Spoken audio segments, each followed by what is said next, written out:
Good morning, everyone, and welcome to this special CNAS event on the war in Ukraine and what is coming next. I'm Richard Fontaine, CEO of the Center for New American Security. Thanks to everybody for joining us today. As we gather virtually, as I think everyone knows, Russia's in the midst of an unprovoked full-scale invasion of Ukraine in an effort, it seems, to topple the democratically elected government there. The latest reports show Russian troops closing in on Kiev and fighting in and around numerous Ukrainian cities, following a significant Russian effort to destroy key Ukrainian military infrastructure. This seems to be, as U.S. intelligence has predicted for some time, a Russian effort at forcible regime change in Ukraine, though we'll discuss here the possible end states. Whatever those may be, it seems clear that the events that we're witnessing now will have profound effects on Europe, on U.S. policy toward Russia and the region, and on American foreign policy globally. To discuss where things are right now and where they're going, we have three great experts with us. Andrea Kendall-Taylor is Senior Fellow and Director of the Transatlantic Security Program at CNAS and served previously as the Deputy National Intelligence Officer for Russia and Eurasia, among other things. Jeff Edmonds is an Adjunct Senior Fellow at CNAS. He serves in CNA's Russian Studies Program and was Director for Russia on the National Security Council staff. And Mike Kofman is also a CNAS Adjunct Senior Fellow.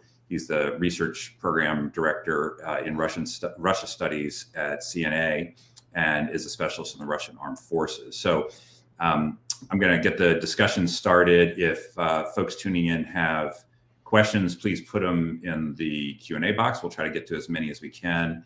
And Mike, maybe I will start with you just for a minute or two or three, and you could tell us, you've been looking at this with quite a granular feel, where the situation is on the ground right now in terms of what you are seeing in terms of the Russian invasion and military effort there. Sure, be happy to. Just a caveat up front, these are very early impressions of the first couple of days of fighting, and there's a lot of confusion, as there always is in war, and lots of conflicting reports. But my initial impression is that the Russian operation is very much one pursuing maximalist war aims, and it's looking like they're trying to reach the capital as fast as they can to encircle Kyiv. It also looks like they're attempting large pincer movements to try to cut off and encircle big parts of the Ukrainian military in the east and south of the country. The war started out with a Russian campaign, striking with cruise missiles against critical infrastructure, air defense, these types of things, and very quickly moved into a big multi-axis ground offensive, Russian troops crossing from the border in Belarus to the north, heading towards Kyiv. You had large kind of attempts at offensives in the eastern part of the country by Kharkiv, by Sumy and the like, and there's been heavy fighting there and also some heavy urban combat as well in Sumy. Lots of shelling from the forces occupied, sort of the occupied parts of the Donbass, and a pretty substantial Russian breakout to the south from Crimea, where you see Russian forces have reached Kherson and are breaking out towards Melitopol, heading both kind of northwest and northeast out of Crimea. I think that's probably where they've made the most gains in the last 2 days. That said, you still see Ukrainian forces holding up, counterattacking, offering considerable resistance. I'm saying the first 2 days, there's still Ukrainian air defense and Ukrainian aircraft up. We've only seen a fraction of the Russian force entering this operation compared to what is currently arrayed and deployed. So it's important, folks, to understand that this is very early fighting. I think what the Russian military tried to do was make rapid early gains. They're primarily using roads. They tried to advance very quickly. They're not using nearly as much firepower as you would typically expect from them. I think they tried something that at best had very mixed results for them. I think the things they're trying aren't necessarily working very well right now, but they're likely going to adjust. It's very clear that we're settled in for a lot of heavy fighting and the war that's likely going to drag on at this stage, just looking at the first couple of days of fighting. At this point, I'll just sort of summarize the situation on the ground by saying Russian forces have reached the outskirts of Kiev today. And it's likely going to be significant urban fighting around the capital. And there's a breakout kind of in the eastern part of the country where they're trying to avoid Kharkiv and create another axis heading to the river. But Ukrainian forces are counterattacking as well, and they've proven quite resilient in the fight. So I'll leave it at that. Great. That's really helpful. Jeff, maybe I could ask you to elaborate a little bit on this with what you're seeing in terms of the air campaign. And then if you have any thoughts about, contemplating urban combat in a city of almost 4 million people, highly developed European city in Kiev is a pretty nightmare scenario. And it at least is not obvious that this would be Russia's first choice in a move like this. So maybe if you have any insights into what to expect there. Sure. Yeah, and I agree with everything Mike was saying. I think that the speed at which the ground offensive took place was rather surprising. I had expected a longer aerospace campaign, and I think that there are a couple of reasons behind that. One is the Russians don't have the level of ammunition that like the United States or somebody has when it comes to long range strike. It's a fairly new capability to the Russian military. But also, I think more importantly, it was, to Mike's point, I think there was a high level of optimism in the Russian military that they could move very quickly, meet little resistance, and make heavy gains early on. I think that's actually the primary driver why we saw that ground campaign happen so fast. But so now, like Mike said, you've got to the outskirts of Kiev, and the game really changes at that point. And so it's going to be interesting to see, and probably rather tragic, fighting in the city. And I've said that the insurgent part of this is really kind of the big unknown. Out in the broader open areas of Ukraine, it's a little bit harder, but in the cities, obviously, the ground is a little bit more level. The capabilities are a bit more level, and you can really get bogged down in street to street fighting. I think in the rest of the country, Russian forces, I would be surprised if they got into urban warfare in those cities like Kharkiv and stuff like that. I imagine that they will try to, move around those, take critical infrastructure around those cities where they need them, airfields and things like that. We've seen that.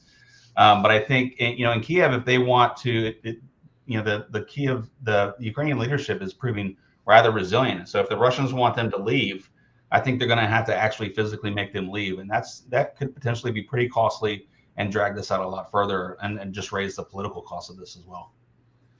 Just a couple more questions about the tactical situation, then we'll sort of pull back and look at some of these bigger questions. And Andrea, I want to go to you in just a couple questions, but just on the Mike and Jeff on the tactical situation. So one, are you surprised we haven't seen more activity in terms of cyber attacks and electronic warfare, trying to dominate the electromagnetic spectrum? And then two, there's a lot of talk by the Ukrainian government about arming civilians, passing out 10,000 assault rifles. People should pick up Molotov cocktails and throw them at Russians who are coming into the cities. How do you assess, if you can assess, the ability of I guess we would call them sort of irregular Ukrainian forces, civilians or others who've been kind of just very recently drafted into this fight? Mike, maybe I can go to you and then Jeff. Yeah, sure. So, regarding the prospect for urban warfare and handing out all these arms to various civilians, I think there's a number of cities where you're likely going to see people take up arms as Russians enter them. It's been a very kind of mixed situation in the first 2 days. In the first 24 hours, you saw a number of Russian units just driving through cities in the east and the south, but these were likely recon elements, and they were principally unopposed, right? There's videos of them just kind of going through town. And then by the time night fell, you started seeing some real urban combat and resistance in a number of the cities that looked like they had fallen, but really hadn't, right? So right now you're essentially having these cities contested, and you're seeing Russian forces more being dragged into some urban fighting, most likely initial resistance by the Ukrainian military. On the prospects for attacking cities like Kiev, I think probably the Russian scheme has been optimistic. That is, they most likely assumed that there wouldn't be substantial urban combat. They probably assumed that a large part of Ukrainian forces might stand aside or choose not to fight them, and they likely assumed that when they got to the cities, there would be some political upheaval. Maybe Zelensky would flee or something else that would then allow them to move their people into place, because there is some political aspect to the Russian plan. Another shoe that's yet to drop, where they've clearly pre-cooked something with Ukrainian elites. They must have, it is very unlikely to have conducted this kind of large-scale military operation without some political plan behind it. I'm very skeptical, and I wouldn't be surprised if anything happens to the Ukrainian government that suddenly pro-Russian elites emerge amongst Ukrainians to cobble together some kind of a pro-Russian government in Kiev. Jeff? Yeah, you mentioned electronic warfare, and I think it's interesting to note that we've said this before, that in many ways the Russians are fighting a war that they haven't normally trained for. Not that they can't do it. But, normally the Russians are in their minds facing a conventionally superior enemy with much more complicated command and control, much more network systems, and the EW capability was built around countering that. I'm not sure how much the Russians have been able to deconflict their own networks from their rather powerful EW systems, and they may not want to engage overuse those and actually degrade their own systems, which are better than the Ukrainian. So it's a weird reverse role than what you've normally seen them play in their strategic exercises. But also, I'd caveat that with in open source, it's very hard for us to tell. Besides people reporting cell phones down and things of that nature, it's very hard for us to tell the actual effects of electronic warfare just from the outside. Okay, and then Jeff, last question, maybe for you on the tactical situation. So one of the lines in Putin's speech about those who might interfere can expect consequences like you've never seen, or something along those lines, has been interpreted several different ways. And some people said, well, this is at least a veiled reference to the nuclear deterrent. I spoke last night with a senior administration official who said that they haven't seen anything change on the nuclear side. I mean, nothing's moving or alert status or things like that. But what do you make of the nuclear dimension of this, and whether that is at all at issue here as we watch this unfold?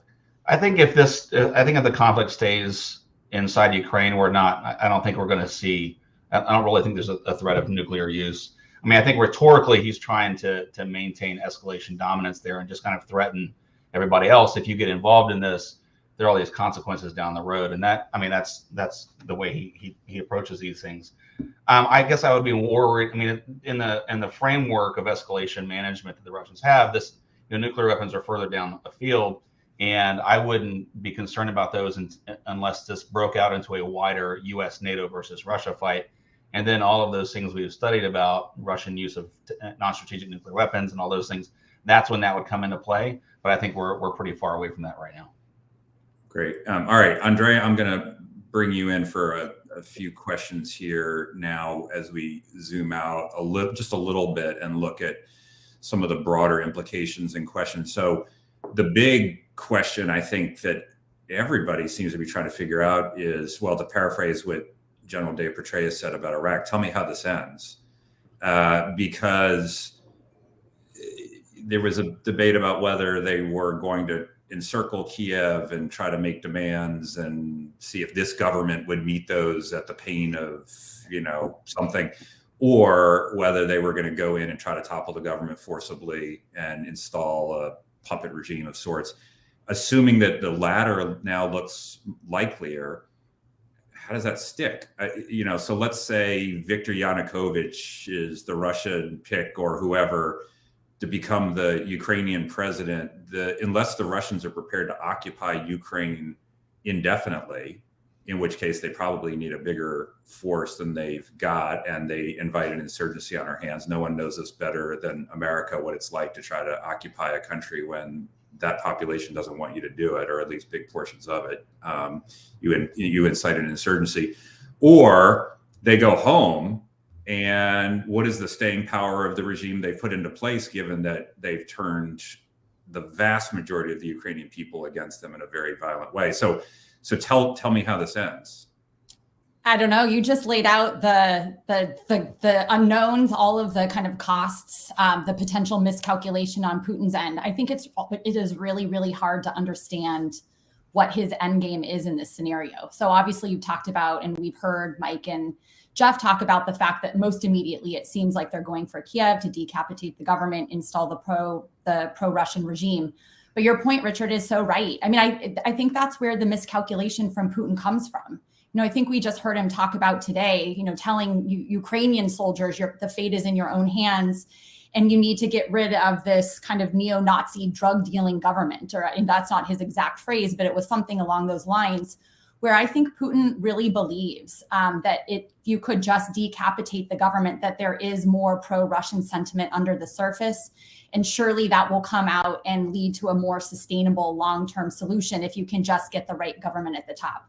I think all of us would agree that is highly optimistic and unlikely to play out that way. But I'm not sure, how President Putin sees it. He might judge that that is a sustainable solution to the problem. You also threw out the other option, which is more of a long-term partition of the country.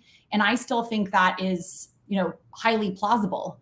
The way that we heard President Putin talking about, the fact that Ukraine doesn't have a right to exist. We're hearing stories that on Russian state television, that there are maps of Ukraine with the pieces of Ukraine that were given away by Soviet leaders and imperialist leaders. And by the way, that goes far west of the river. So I also don't think it's a foregone. I think it's also plausible that he could be looking to partition, that he is playing for keeps, that he is thinking about his legacy and being the gatherer of the lands. And this goes along with the erosion of Belarusian autonomy at the same time. So for Putin, he could be looking, now he might judge that he can basically bump out Ukraine's periphery to include now basically all of Belarus and large swaths of Ukrainian territory. Again, a very costly endeavor, but it's hard to know how he's weighing those different possibilities. Let me ask you, maybe just something, a lot of this is speculation, but on what you were just describing in terms of Putin's motivations and beliefs and understandings. I mean, if a lot of this is tied to, well, Ukraine should never be in NATO because NATO is a threat to me, even though I think we would agree that NATO is not a threat to invade Russia. But if that's what he believes, at least defining his interest that way, a certain state of reasonable activities could flow for that, even though we would find those unacceptable and unreasonable ourselves.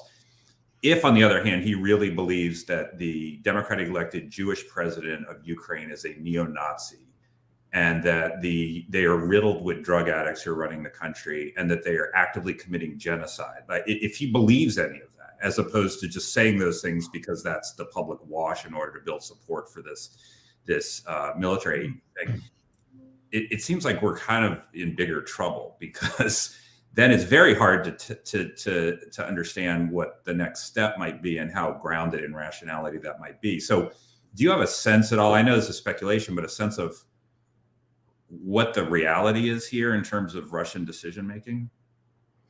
Well, the one reality we know is that there's one man calling the shots, and that's President Putin. And that's become increasingly evident over the course of even the last week or so, where you could see him basically, that whole sham and stage managed National Security Council meeting where he goes down and dresses down members of his inner circle, including the head of his intelligence services. It's pretty clear to me that he now is, we talk about highly personalized authoritarian regimes. This is really to the extreme. And it seems to me that there is now no one in his inner circle that can constrain him. I highly doubt that there is anyone who's presenting information that significantly contradicts now with his views of the world. I think another element that, of personalism is paranoia. We know that there's, again, great academic research that shows that the personalist leaders tend to be more paranoid. And the more repressive you get, the more paranoid the leader, because you, don't have people giving you good information because they are fearful. And you could see the palpable fear on the faces of the members of his inner circle. And you have a hard time reading your society. Legibility gets really hard when there's high levels of repression. So I think it's, it's a combination of it is now, to me, it seems like an extreme form of personalism where one man is really calling the shots. And I think that man is extremely paranoid. We know he's long been paranoid. Putin has always been about searching out enemies, both internal and external. But to me, with the isolation that everyone is talking about that was amplified by COVID, it really does seem that he has moved into an extreme form of paranoia. And it's getting really hard to parse what he believes from what he's kind of instrumentalizing to justify his actions in Ukraine. Some of the things that he's saying, that Ukraine doesn't have a right to exist, I think he definitely believes those things. Whether or not he believes that Ukraine's trying to develop nuclear weapons or some of the other things that you said, Richard, that's harder to know. But it's a dangerous situation nonetheless when you have one man calling the shots who is extremely paranoid. Right. Let me bring in the three of you. Andrea, I'll start with you, and then Mike and Jeff, if you have thoughts. So there's the sanctions are kind of become a key response of the United States and others.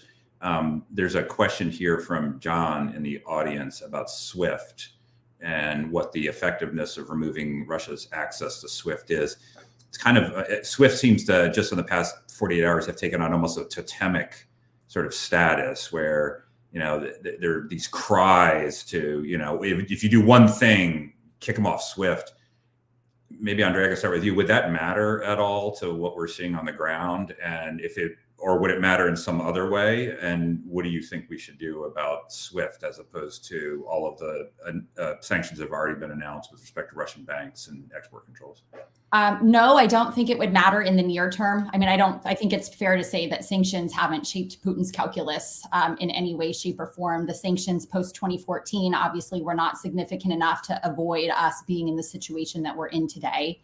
And I think, again, when you're talking about a leader who is fighting a war of aggression against a country that he doesn't think should exist, that sanctions and economic costs are unlikely to be the thing that's going to change his calculus.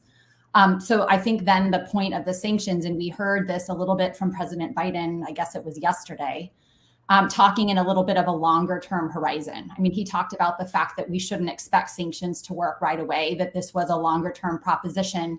And so I think what the goal now of sanctions is to constrict and constrain Putin's ability to his capacity for aggression and beyond Russia's borders. It is kind of getting back into kind of a Cold War mindset where it is a kind of containment, trying to degrade and erode his ability to sustain this aggression into the long term.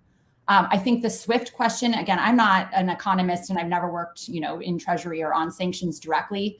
But what I gather from people is that actually the sanctions on the banks, on Sberbank and VTB and others, is actually more costly for the Russians than is SWIFT. That makes sense to me. And I can't necessarily talk to all the details about how that works, but I think those sanctions are going to be impactful over the long term, combined with the export controls that we're seeing being put in place.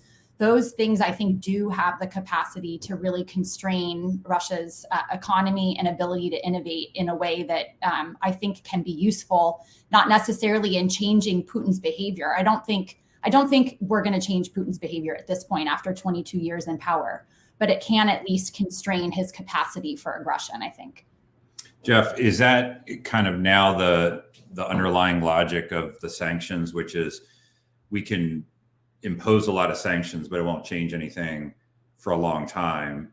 But over a long period of time, it will starve the Russian economy and military establishment of resources, and therefore reduce its ability to project power. Is that kind of what we've defaulted to, I guess, in terms of the sanction now that there's no deterrent effect? And what's the long term if that's the underlying rationale? Oh, you're muted. It wouldn't be one of these. That guy. I was that guy. You're muted. I was just that guy. No, I don't think anybody in the administration is overly optimistic about sanctions working. And I think that it is more of a long-term play. And I would agree with what Andrea was saying. Everybody has talked about SWIFT. This goes back to 2014 and what we, previous to that, what we did with Iran. And I just, there's some great articles out there explaining why SWIFT is not the nuclear option that everybody believes it to be. Banks can still bank. If they're not in SWIFT, it becomes harder. Life becomes more difficult, but they can still conduct transactions. Where when you drop one of these banks from the system, that's really kind of a, death toll for that particular bank. and has the potential to affect, individuals' lives much more than kicking somebody out of SWIFT. And I do think there are long-term, so the Russian economy, and Mike's written about this, Russian economy is kind of on a war footing. It's got a large reserve. They've protected certain things. They're still heavily invested in very strategic markets. I do think there are longer-term issues with the Russian economy that some of these other sanctions, like against microelectronics, will really impact. There's actually a real brain drain problem. There's a problem with a lack of technological savvy in the Russian system writ large, and I think that over time that really becomes pretty painful as far as competition goes. And so I think that the longer these stay on, the more bleak the outlook is for the Russian economy. And Mike, maybe you could speak to the export controls aspect of this. I mean, if Russia can no longer access high-end cutting edge semiconductors, for example, then it would seem to put a real crimp in their space program, their civilian space program, their military efforts, but everything else too, things in the civilian economy. And so how do you sort of see the long-term effects of that? And just getting back to this question of the rationale of the sanctions, and there's been several kind of offered. Originally, it was deter. We're going to change Russian behavior. They'll avoid doing something that they would otherwise do, like invade Ukraine. There seems to be a punitive kind of thing that even if it won't change anything, we just want to inflict pain on the people who have done this. There's this long-term, this will weaken them over some long, indeterminate time horizon. This will weaken the entire country, and they'll be less able to do things they want. And then there's it might not do anything to the Russians, but it'll deter the next would-be aggressor by demonstrating that he may not want to pay a price as high as Vladimir Putin has paid for this kind of activity. So how do you see the utility of the sanctions, especially given how central this is now to the response of the world? So on the economy, I'd say that definitely export controls and access to both technology and capital will be the main issue constraining both the Russian economy, particularly Russia's defense and tech sectors moving forward. And one of the challenges Russia has had throughout is that it's not a very diversified economy, right? And it is a government whose budget is very dependent on the export of natural resources. We know that very well. The Russian economy is dominated by a service sector, followed by manufacturing sector, but it's not particularly diverse. The state dominates capital. There are a lot of very inefficient sort of industries that provide large numbers of employment, but they're not very competitive. So Russia's going to really suffer when it loses access to chips. If we look at particularly chips made in Taiwan, if other major producers of chips, of electronic circuitry boards and the like no longer export to Russia, they will have to buy perhaps much cheaper, lower quality products from countries like China, but it's going to severely affect their competitiveness moving forward. I think it will also affect their ability to produce in larger numbers advanced military technology. On third-party effects, the use of sanctions, and what it might do long-term. So, we know obviously didn't deter Russia in this case, and Ukraine is already kind of the largest country in Europe. So I don't think, as Andrea said, anybody seriously thought that sanctions were going to really deter Putin here. But they definitely do two things in my view. The first is they are going to severely limit over time Russia's ability to further develop its military and to be competitive on the military side if this situation stays moving forward. So when we talk about the military balance of Europe, when we talk about European security, looking out to the 2020s, more conversation about the medium term, right? And how we perceive the Russian threat and the Russian conventional military, I think it definitely will have effect on their ability to keep up technologically with the United States and with NATO. And that has a significant outcome for us. If we look in the 2030s, which is typically what we do now, the 2030s are actually not that far away from a standpoint of military analysis. It's actually more like the nearest period we look to is the 2030s at this stage. And the other part is I fully agree about third-party effects. I mean, I think even if it doesn't deter Russia, I think it has tremendous third-party effects. I know a lot of people are looking at this to try to figure out what, if any, lessons China might draw from it. And you want to signal very cautiously and carefully to China and show them very clearly what could happen to them, what the United States has the resolve to do, and what U.S. allies have the resolve to do in the event of this case of sort of very flagrant, aggression. Yep, great. Andrea, let me put this question to you. This comes from Joseph in the audience tuning in. Given the sizable public protests in Russia against this war and the strong dissatisfaction of the oligarchs, you can interpret the meeting yesterday with the oligarchs who looked a little grim-faced as Putin told them why all of this was, he had no choice but to invade Ukraine. You can interpret that. And the sanctions, is there a plausible prospect of those converging forces compelling regime change in Moscow? And what can the West, or I will amend this, what should the West do, if anything, to further that cause? So I think the most analytically objective answer is there's little prospect for instability inside Russia. And I say that because, the levels of repression in Russia have really grown significantly in the past, 12 months ahead of their Duma elections the last fall. And so the costs of collective action are extremely high. Putin also has the loyalty of his security services. So there's a number of things that work to his advantage in terms of being able to manage that kind of control domestically. I am interested. My interest has been piqued for sure by the protests in Russia. There were a lot more protests in the last day and a half than I expected we would see. I think we saw there were protests. I think the number was about 62 cities across Russia, which is interesting because when you look at when protests can unseat a government, having geographic kind of spread is one of the important factors. It can't just be contained to kind of Moscow and St. Petersburg. So I think that there are more protests than I expected. And it's also, you have to think about the way that these protest dynamics work in authoritarian regimes. There is also good research that shows in highly repressive regimes that protests are a really informative signal, more so than when it's easy to come out onto the streets. If you actually get people turning out and they can be fairly assured that they're going to be arrested, and by the way, there were over 1,000 arrests. The fact that people are still turning out, I think, is an incredibly informative signal to other Russians watching that there are a lot of people out there who share your discontent about the regime. So you can quite easily, this can turn into a cascade effect. I mean, just imagine that we're all talking about how Putin's invasion of Ukraine has been such a clarifying moment, like that people can no longer have questions about the nature of the regime that we face. I think Russians are having a similar moment. And it's not to say that they had rose-colored glasses about who Putin was and the corruption and everything.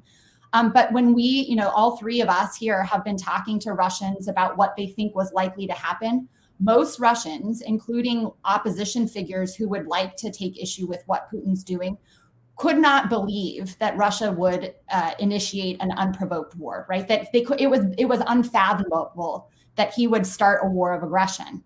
And so the fact that he has now, I think, has been an incredibly acute, informative signal. These are the types of things that can trigger protests. There's also good research that shows that when something is triggers a sense of injustice or is so beyond the pale. You think about the Tunisian fruit vendor, for example, who lit himself on fire.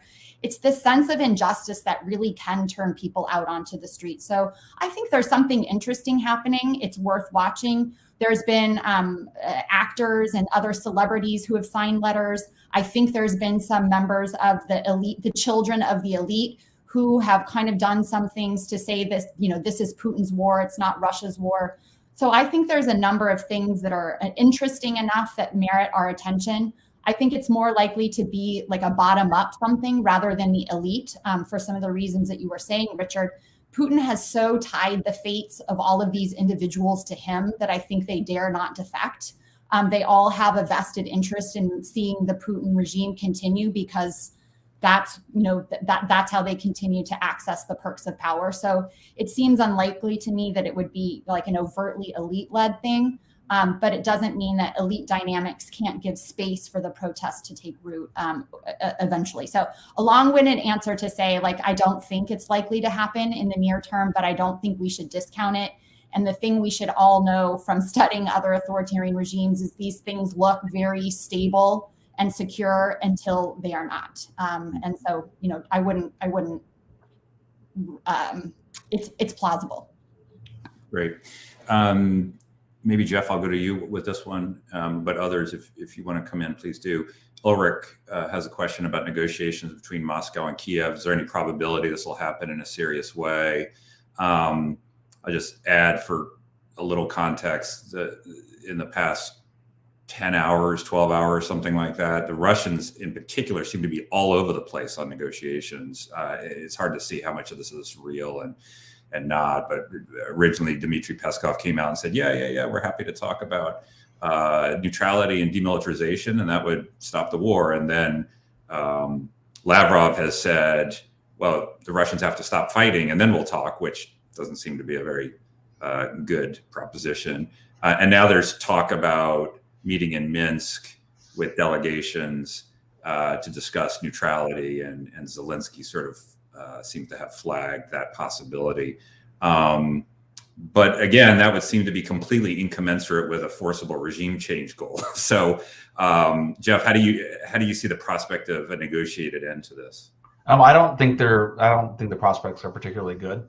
I think that the Ukrainian leadership's actually been rather emboldened by both Ukraine's resistance and the level of support they've gotten internationally. And from the Russian, I mean, looking at the negotiations, you're basically asking someone to negotiate their own suicide. So that's just not, a place of, it just doesn't seem like there's a lot of room there. They're just really asking Ukraine to surrender. And I think it's become pretty clear that the Ukrainians have no intent on surrendering. What I do think is, there's a scenario down the road where, let's say the Russians do physically remove the regime as it stands now and place somebody else. I don't know that they can leave. I don't know that they can leave and expect that, puppet government to actually survive. And so then you're stuck in this perpetual position where you have to stay there to prop these guys up. That does become costly over time. I mean, I think, militarily they can do this for some time. But then as the Ukrainian economy becomes worse and worse and worse, and people, you've got pensions and healthcare and all kinds of other things that are falling to the floor in a modern European society, I think you really start coming up against a pretty intractable and difficult problem. Andrea, I don't know if you have any thoughts on the negotiation side or a political end to this other than regime change, but is that generally your view as well? Yeah, and I think, I agree with everything that Jeff said, and I don't think that, again, listening to Putin's statements as of today, it doesn't seem like someone who's in the mood for negotiations right now. So it seems way too early for any of that. Yeah. Mike, I'll go to you on a couple of these. I'm going to put two questions together from the audience. One is from Angus. What are NATO's options for supporting Ukraine short of entering the conflict as a combatant? Obviously, there's been a lot of military aid going to Ukraine. And then Christopher asked, what specific weapon systems and intel support should the U.S. and its allies be providing to Ukraine? What about plans to support an insurgency if Russia prevails on the battlefield? And while we're adding to all of these questions here about military support to Ukraine, as the Ukrainian military inevitably shrinks given the severe pressure it is under, and as the ability to put military assistance into Ukraine becomes much more difficult just as a physical matter, how do you see what the options are for continuing that? Okay, well, as far as military aid, I mean, it's clear we can no longer offer any air deliveries, right? I think the window's probably going to quickly close for ground deliveries as well. If you look at what's happening, Russian forces in Belarus are gearing up for northwestern axis of advance in western Ukraine. They're probably going to cut off ground lines communication from that part of Ukraine fairly quickly. Regarding intelligence, I suspect we're offering what we can to the Ukrainians. I don't know if they themselves are necessarily in a position to distribute it to their forces. A lot of people kind of have a notional expectation that if you give some intelligence to Ukrainians, then it goes to this magical place, and those people give it to everybody on the battle line, and all these things come together. But there's a very good chance that a large number of Ukrainian forces at this point in time are trying to make do with very disrupted, fragmented communications, lines of command and control, and there's no neat way to get all this information to people on the front line necessarily, and you don't even know what's going on with Ukrainian systems. When you asked earlier about cyber warfare, and it's a good question of, is there more or less than we expected? And my answer would have been, How do we know? I mean, yes, civilian networks and cell phones have not been disrupted. We have no idea what's going on in Ukrainian government systems and Ukrainians' military's command and control. None, right? And certainly Ukrainians are not going to come on to Twitter and say, you know, we've lost a lot of command and control and things are looking really bad for us now. You're not going to see that post from the Ukrainian MOD. So to be frank about it. On insurgency and those questions. So I'm always of two minds on answering them. My first answer is usually let's not defeat the Ukrainian military in advance, right? As soon as people ask about insurgency, say, why don't we wait to see how the conventional war actually goes and see where things add up and see where the limit of the Russian military advance is and kind of see what happens outside of Kiev before we have more serious conversation about insurgency and to see where is there an insurgency? Is there an insurgency? Are Russian forces going to substantially occupy Ukraine? It's possible if Ukrainians, let's say, really defeat Russian early expectations for this war, that there's some political settlement, something that the Russian political leadership didn't expect that they would settle for, but ultimately would have to. That's an optimistic take. Now there's a realistic one, okay? We're barely 2 days into this fight. Some lines on the Ukrainian side are definitely holding, but a large number of Russian forces have yet to make it into this conflict, right? Big picture, it doesn't look good for the Ukrainian military, right? There are substantial breakouts already, and I think the insurgency conversation is a practical and very realistic one. I think the big question is what are the kind of risks that we're willing to take on, and more importantly, what are the kind of risks the Ukrainians themselves want to take on to fight for their country, right?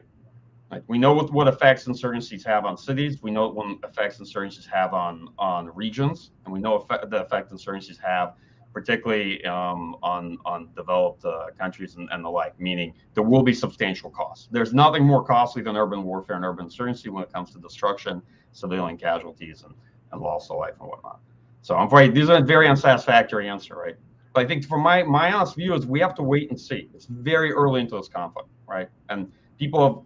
Last 2 days, people have asked me sort of, how do you think this is going? I said, I don't know. How could you imagine something's going barely in the first 48 hours of the conflict? There's still a lot more here to play out. Right. Andrea, do you want to come in on that? I saw you nodding, but I don't know if that was just an agreement or if you wanted to say something. And then, okay, well, maybe I'll go to you on another question that has come in about other countries. So just to amend the question, a little bit from Surin, which asks what the threat would be to countries like Moldova and Belarus and the Caucasus and Kazakhstan, and maybe you might add the Balts to this. I mean, do you have a sense of how much of this is Ukraine specific and how much the threat of Russian aggression could go beyond Ukraine at this point?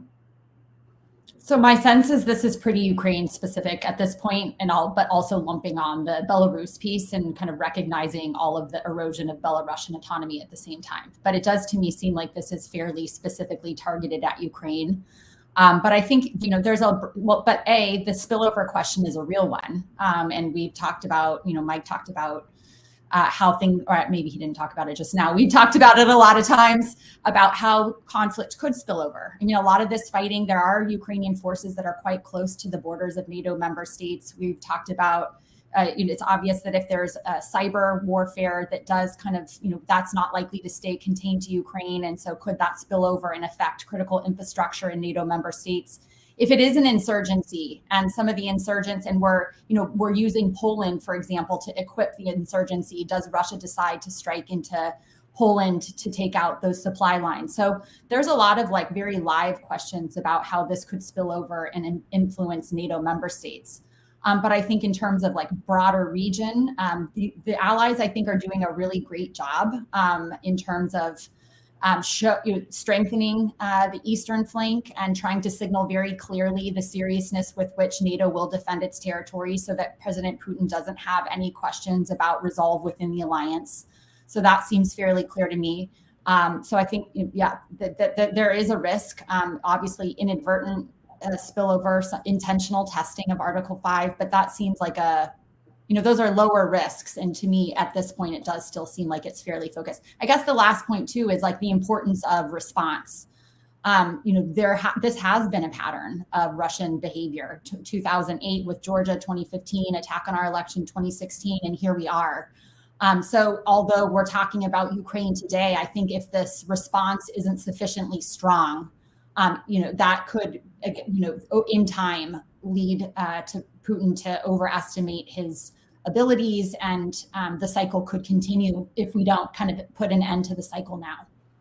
Right. And Jeff, I know you want to come in. So there's at least two kinds of spillovers, right? One, as Andrea was saying, one is spillover that is Ukraine specific, but that spills over because of what's happening in Ukraine, right? So military assistance is coming in through a neighboring country, and Russia targets the supply lines in order to stop that, and doesn't really want to attack that country, but it wants to win in Ukraine. The other is it's successful in Ukraine, or perceives itself to be successful in Ukraine, and that feeds the appetite to be successful in their minds in some other place, and sort of apply a similar model there. Where do you come down on those possibilities? I don't think that they want to invade other countries. I think from their perspective, if they are able to occupy and partition Ukraine, they've kind of, in a sense, de facto shut NATO's door for the rest of Eastern Europe. And I agree with everything Andrea was saying about, unintentional spillover or intentional spillover.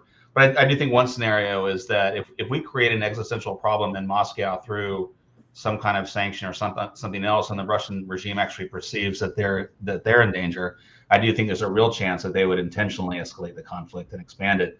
And that could be anything from long-range strikes into something to trigger an Article 5 on purpose, to really communicate, hey, if you guys want to go down this road, we can go down this road, and we can run this conflict and make it much more painful. And so that's one of the scenarios that I have in the back of my head as we look at sanctions going forward.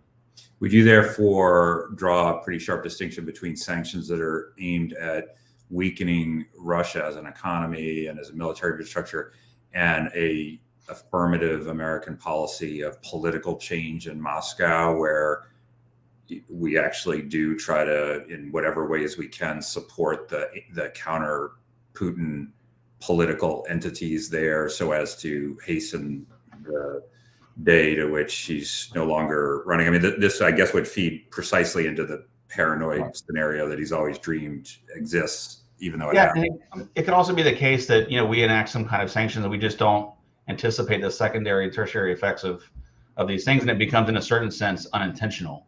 Right. The Russians would certainly respond regardless. I, as a policy option, I don't think we should go down that route. I think that the route we're currently going down is a good one. I mean, I think that when you look at the first sanctions, like against VEB, it's mainly an investment and government project bank, and so I think that was an attempt to shield the Russian population a bit from the immediate impacts of dropping that bank. But if you drop Sberbank, most Russians have money in that bank. If you truly drop it, not what we did the other day, that could have serious ramifications. And so I think it's that kind of scenario that I think we're actually trying to avoid. But if in some way we triggered that, I think that could really up the probability of intentional broadening of the conflict. Mike, there's a question here about essentially Russian morale to fight in Ukraine, and how sustainable this is. There's these little flickers that have been reported about Russians who said they didn't know they were going to Ukraine in the first place, and and all these other kinds of things. Do you think that's a variable in this at all, that Russian troops at some point would not wish any longer, or would forget what they wish, would not fight in Ukraine, although ordered to do so? No, I don't understand, to be honest, where some of those ideas come from. So in any war where you have advances and counterattacks, you're going to end up having POWs, troops that are cut off, particularly rear echelon troops that are coming in, support troops that get ambushed, whatnot. These forces know exactly where they are and what they're doing there. The overwhelming percentage of the units being sent in are contract military. That's who staffs battalion tactical groups. Conscripts typically are in support units at best, and probably very few of them going in here. The notion of Russian military that gets tired of fighting a war, people stop taking the orders. I'm sorry, I'm just not seeing a lot of that, and I don't think you should expect that here. The big question is about how the actual political leadership perceives the course of the war, what their assumptions were going in, which I think were probably very optimistic, and how they reassess that and the kind of costs that they're willing to pay. Morale is a factor. Morale is a big factor at unit level, combat, for sure, on both sides, right? And that's going to affect the extent to which, forces are combat effective. It's going to affect how easily people retreat or surrender. And you're going to have mixed results depending on the unit, depending on how the fight's going for them. There are a lot of different axes of attack. So you're going to get daily stories of some areas where people are surrendering, other places where people are holding fast fighting, some places where there are deep offensives and counterattacks. And what I really discourage everyone is making big strategic conclusions about the course of the war from like platoon level actions that they have tidbits of on Twitter. Please don't do this. Yeah. Please don't do this kind of military analysis. That's not the way to go, especially in the first 48 hours. Okay. So you're going to hear about lots of small level tactical victories and defeats. And my advice is kind of look day to day on what's happening on the map writ large and what the direction is in terms of the fighting and what's happening between the two militaries. Sorry to kind of go off on this rant, but no, but I think that that lesson is applicable well beyond Russian military analysis to say that one should not abstract away from a few tweets to make a generalized conclusion about anything in the entire world is probably pretty good advice. So that admonition is taken well. Yeah, Mike. And just to add, be very wary of consuming any official claims, right? As soon as the war begins, right, the information environment becomes one of the principal areas of contest, one of the principal domains of contest, right? So at this point, you should consume any official claims with large buckets of salt, right? In terms of what's happening in the battlefield, both sides will dramatically understate any losses and grossly exaggerate claims about adversary casualties and things they've destroyed. So just be very frank. I'm just being very honest about that. Yeah. Andrea, let me go to you on a question from Mark about how economic blowback on European powers and businesses from the sanctions might impact European and U.S. decision-making and the willingness to sustain those sanctions over the long run. And maybe just to put a fine point on this, it's very easy to be unified before the costs start rolling in. And when the costs start rolling in, they will roll in disproportionately on some countries rather than others. And then sustaining that unity over the long run and making sure that this looks not like Crimea or Hong Kong or the Donbass post 2014, but rather something very, very different, at least is not obviously easy to do. So how do you see sustained European, transatlantic, and for that matter, Asian, because they're joining us in this too, behind the sanctions, unity behind the sanctions? Yeah, I think it's a good question and still really hard to know. It might depend in part on how long and how violent and how bloody this war is. And I think the more brutal and the more horrific it is, then the easier it will be for allies to maintain the unity that we see. I think we should remember the sanctions that were put in place after 2014 have held all of these years. I think there were a lot of people who were quite skeptical that Europe would be able to sustain the cohesion with those sanctions. I also think it's pretty remarkable how quickly the EU, the UK, and the US all issued sanctions, in the wake of Putin's recognition of Luhansk and Donetsk, and then again after the initiation of the conflict. Like the fact that the EU was able to move that quickly, despite all the questions about Hungary. You remember when Orban went to see Putin, and there were a lot of questions about how the EU would be able to maintain that level of cohesion.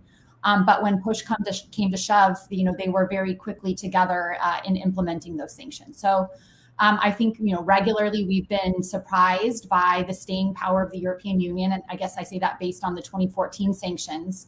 And then, I think we've seen even a more remarkable degree of cohesion among allies. I would wager to say that President Putin has probably been surprised, especially by decisions like the Nord Stream 2. I think that one was probably especially a surprise. But I candidly, have questions about how the U.S. will maintain the pressure, after our next elections. There could be some calculation by President Putin that after we have a less transatlantic focused president like President Biden, what happens to America's commitment to NATO and other things. So if Putin is looking at this in the longer term, maybe he calculates that, the pressure will be and the pain will be especially acute in the coming years, but that over time, America might lose interest. That's an open question. So it's hard to say, other than to, I guess my point is so far the staying power of the EU and the US has been good. And I think especially if this is a brutal, bloody war, that cohesion is even more likely to remain intact.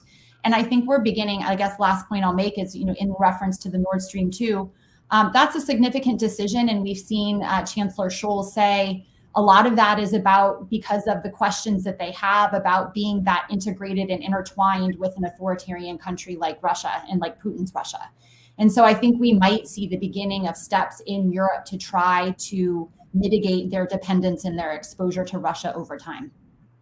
Let me just follow up with you for a second. So on oil and gas, because the absence of oil and gas sanctions on the one hand is eminently reasonable because the United States and European countries are looking for ways to inflict costs on Russia in areas that are not going to inflict very high costs on us. On the other hand, this is nothing like, for example, the Iran sanctions, where we tried to reduce to the greatest possible degree the export of their number one commodity. And so there, and in fact, especially the Europeans are trying to take steps to make sure that there is no diminishment of the supply of Russian oil and gas. I mean, they don't want to see Russia retaliate by turning off the spigot. So that's a pretty small sweet spot where we'll damage everything that we don't care as much about, but they'll continue to supply the stuff that we care most about. But oh, by the way, that gives them, some very some significant economic gains. So, should oil and gas sanctions be part of what we go after, or do you agree with this carving it out from everything else? That's a hard question. I think for the time being, I think the package of the sanctions that we saw from the US and what's coming from the EU and the UK, it is fairly strong and robust. And the fact that we are talking about, all of these very extreme sanctions on Russia's financial institutions, that's significant. It's significantly more than we did in 2014 or that we have ever done. This export controls, I think, is also significant. So I think I think it is clear that the administration also wants to maintain some room to escalate. I'm not sure what the kind of cut point would be that would get us to move towards looking at oil and gas. I think it would have to be a really high bar. And I honestly, at this point, can't quite imagine what it would be. But I don't know. So I guess for the time being, I think the United States, EU, and the UK have taken a really solid approach. And to me, it makes sense that they would be wary to go after oil and gas, given the very high costs that it would have for Europe. So I think they've kind of calibrated this. They are inflicting a lot of pain, but in a way that's making it manageable and acceptable to European publics. Jeff, is that where you come down as well? Yeah, no, I don't really have much to add to it, Andreas. I agree with everything she just said. Okay, we're about at time, so maybe I'll put the last question to Mike, and this is a pretty unfair one because it makes you look into your crystal ball, which you may choose not to do, but you've emphasized several times that we're in the early stages of this. Quite how early are we in the stages of this conflict? I mean, how long do you think that this could go on, and do you expect it to get a lot more severe before it gets any better? First, very early, and I wouldn't jump to any conclusions based on this so far. Second, I think we're in for either way a long conflict, a sustained conflict with considerable attrition and destruction. I think there's a lot more phases to be had in this war. Even if Russian forces attain a conventional victory on the ground, there's likely to be some urban warfare. They'll suck in Russian units. There could be this insurgency we spoke about earlier. There's a great deal more to happen in this conflict. I hate being speculative about it just because so much in war is ultimately contingent, right? On the one hand, we can say that, yes, Russia has qualitative superiority, right? And I see a lot of optimistic takes on Twitter based on the first 2 days. And I think I'm seeing that, and I think people want to believe that. I'd like to believe that too. I'm an objective analyst. I'm originally from Kiev, Ukraine. It's not a place that's sort of an abstraction for me. So I also care, but be that what it may, the way I look at it is that there's the big question is not even so much about what the military side of the question looks like, right? Russia may be able to achieve a lot of battlefield victories. The big question is, are they going to be able to achieve their political aims with use of force? And that's the part I'm very skeptical of. I was very skeptical of that from the very beginning. I mean, I could see how any leader would recklessly make this mistake. I've seen lots of countries who are not even personalist authoritarian systems make this kind of crazy decision, in my view, right? But just standing back and looking at it, I'm not sure I understand how they really think they're going to be able to achieve their political aims with this use of force, right? That's the truth of it. So they may be able to achieve a great deal of battlefield victory, but the jury is very much out on the much more important question. That's where I would personally leave it. Yep. No, that sounds absolutely right. Okay. Well, thank you, Andrea Kendall-Taylor, Jeffrey Edmonds, Michael Kofman, for sharing all of your insights today. Thanks to everybody for joining us. Next Wednesday on March 2nd, we will have another CNAS event like this that will be focused on specifically on sanctions and export controls and the intricacies of what has been announced already and what may be coming down the pike. So look for an invitation to go out and a notice about that for those who are interested in that. But in the meantime, thank you again, Andrea, Jeff, and Mike. Super helpful and insightful. And thank you to everybody for joining us. And we'll be back with more in due time. Thanks a lot.